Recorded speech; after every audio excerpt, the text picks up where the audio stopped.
নমস্কার বন্ধুরা, আমি আচার্য শ্রী শান্তনু শাস্ত্রী আপনাদেরকে শুভেচ্ছা জানিয়ে আজকের বিষয় নির্দিষ্ট আলোচনাতে চলে আসব। আপনারা ভিডিওটি শেষ পর্যন্ত দেখবেন।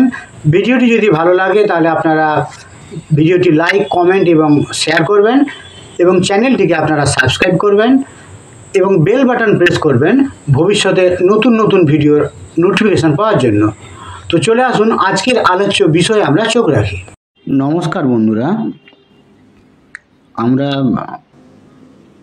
আজকে মেডিকেল অ্যাস্ট্রোলজি নিয়ে আমরা একটু আলোচনা করব, যেখানে আমরা বিভিন্ন ধরনের যে টিউমারগুলি বিশেষত ইউট্রাস এবং ওভারিজে সংঘটিত হয় বা আমরা লক্ষ্য করি, তো তার কারণ কি হতে পারে, তো সেই সম্পর্কে আমরা আলোচনা করব মেডিকেল অ্যাস্ট্রোলজিতে।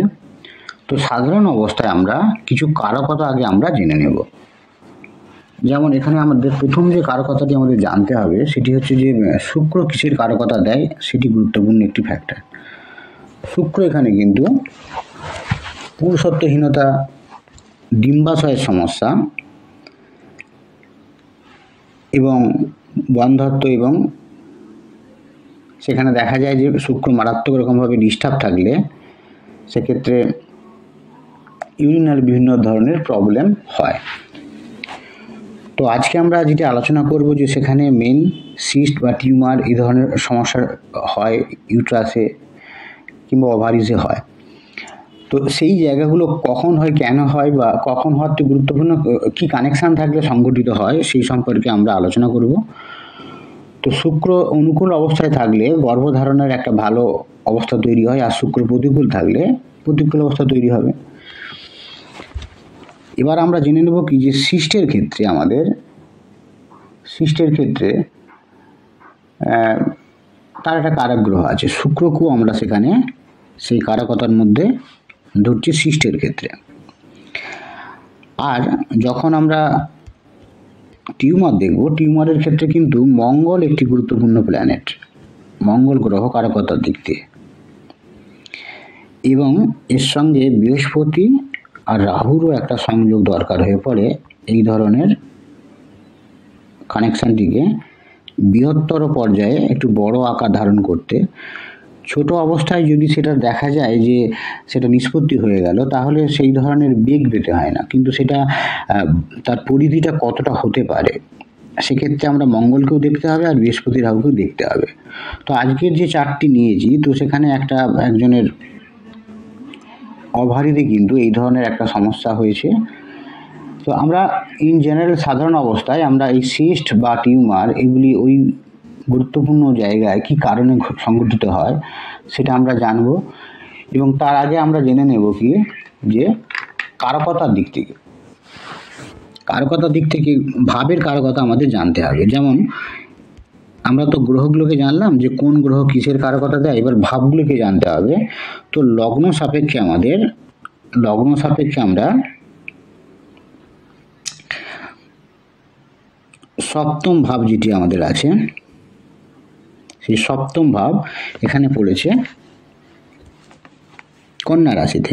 সপ্তম ভাব কিন্তু এখানে আমাদের ইউট্রাস এবং ওভারির কথা বলে, কারকতা দেয়।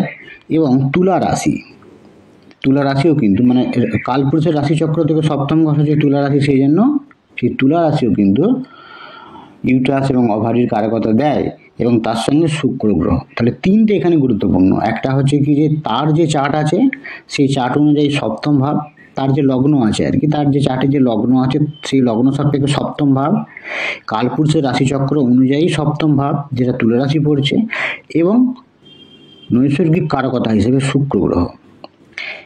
এই গ্রহগুলিকে আমাদের ভালো করে দেখতে হবে, এই গ্রহ এবং ভাবগুলিকে আমাদের ভালো করে দেখতে হবে যে কোনো সমস্যা আছে কি না।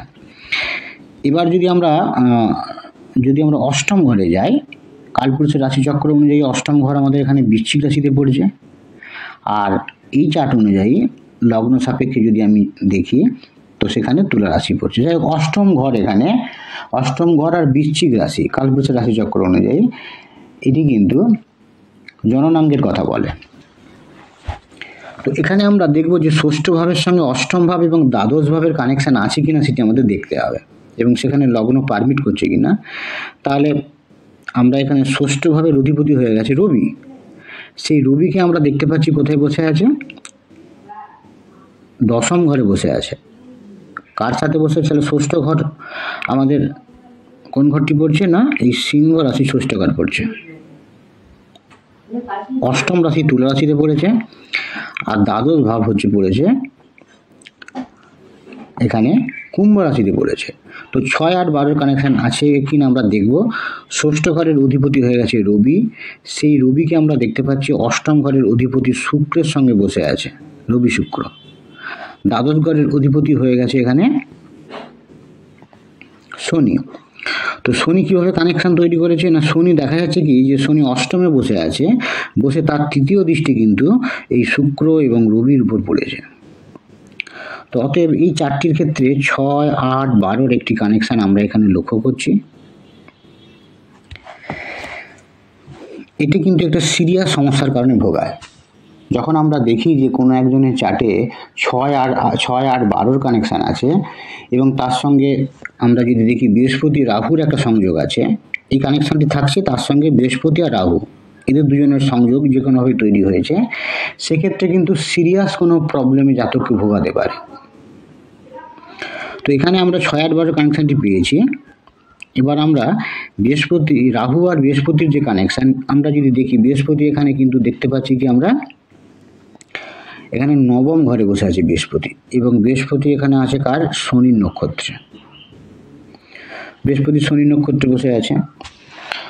তো এখানে আমরা রাহুর সঙ্গে কানেকশান দেখব। আমরা রাহুর দৃষ্টি কিন্তু পড়েছে এখানে শনির উপর। বৃহস্পতি আছে শনির নক্ষত্রে, রাহুর দৃষ্টি শনির উপর পড়েছে। তো এখানে কিন্তু এই কানেকশানটি মোটেই অতটা জোরালো লাগছে না, জোরালো বলে মনে হচ্ছে না। তো আমরা এটি যেহেতু 6, 8, 12 কানেকশান আছে এবং আমরা এখানে দেখতে পাচ্ছি কি যে শুক্র এখানে মারাত্মক রকমভাবে পীড়িত অবস্থায় আছে, কারণ শুক্র একবার রবির সাথে সহাবস্থান করছে, আবার কেতুর সঙ্গে সহাবস্থান করছে, এবং সবচেয়ে একটা গুরুত্বপূর্ণ ব্যাপার যে সপ্তম ঘরের অধিপতি এখানে বুধ, এই রাশির লগ্ন সাপেক্ষে সেই বুধের সঙ্গে বসে আছে শুক্র। তো আমরা জানি সপ্তম ঘর মানে সপ্তম ঘর, শুক্র রাশি, এগুলো ইউট্রাস এবং ওভারিতে প্রবলেমের কথা বলে।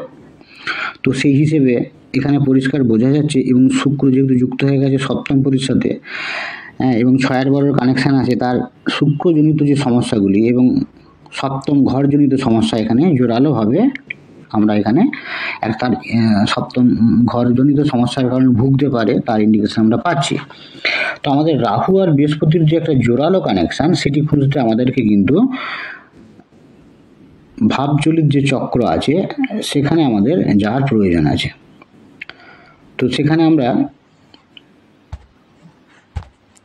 সেখানে গিয়ে আমাদের এটা দেখার প্রয়োজন আছে যে কী অবস্থায় আছে। তো আমাদের এখানে ভাবকুণ্ডলিতে আমরা যাচ্ছি। তো সেখানে আমরা যদি গিয়ে দেখি যে ভাবচলিত যে কুণ্ডলী, তো এখানে আমরা দেখতে পাবো কি ভাবচলিত কুণ্ডলিতে এখানে আমরা রাহুকে যদি ব্যাক আর্লি কাউন্ট করি, সেখানে বৃহস্পতি কিন্তু ঘর চেঞ্জ করেছে। রাহুর একটা নবম দৃষ্টি কিন্তু পড়েছে বৃহস্পতির উপর। রবিও এখানে ঘর চেঞ্জ করেছে। তো আমরা এখানে দেখতে পাচ্ছি যে রাহু আর বৃহস্পতি ভাবচলিত কুণ্ডলী, এই জায়গায় কিন্তু আমরা দেখতে পাচ্ছি যে রাহু বৃহস্পতির একটা কানেকশান তৈরি হয়েছে, এবং আমাদের যে লগ্ন কুণ্ডলী যেটি আমরা দেখেছি, সেখানে আমরা দেখতে পাচ্ছি যে বৃহস্পতি আছে শনির নক্ষত্রে, সেই শনির উপর কিন্তু রাহুর একটা দৃষ্টি পড়েছে।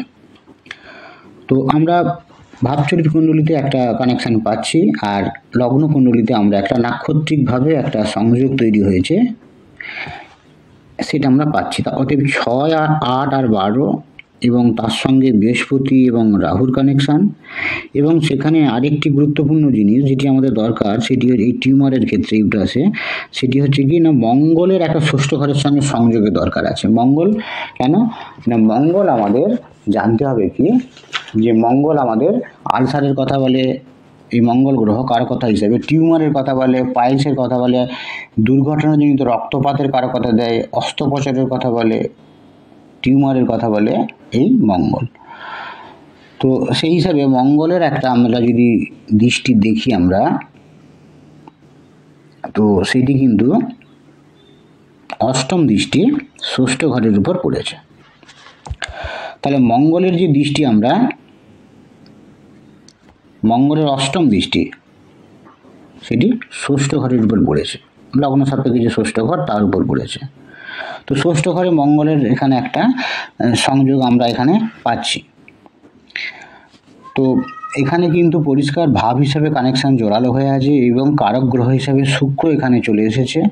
শুক্র যে যে জায়গাগুলোর কথা বলে, এবং এই ইউট্রাসের সমস্যা শুক্র এবং সপ্তম ভাব কনফার্ম করলো, কিন্তু কী ধরনের সমস্যা হবে ইউট্রাসে সেটিও কিন্তু গ্রহরাই ঠিক করবে। সেখানে বৃহস্পতি রাহুর সংযোগ এবং মঙ্গলের সংযোগ খুবই দরকার হয়ে পড়ে।